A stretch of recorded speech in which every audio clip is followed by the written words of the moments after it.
aha nure tugamera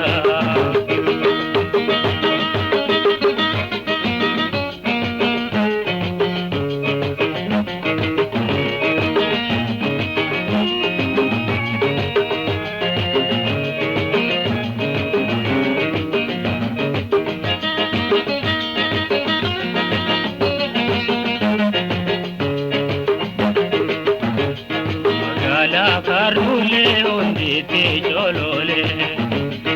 tibare dole taguna halele magale karule ondite cholole tibare dole taguna halele mudanno kuname arke khararate mudanno kuname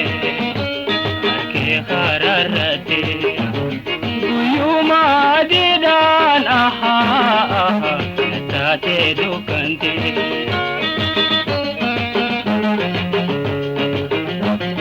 usonde muharara aha aha nalle dukamera magalle harule aha aha name dukamera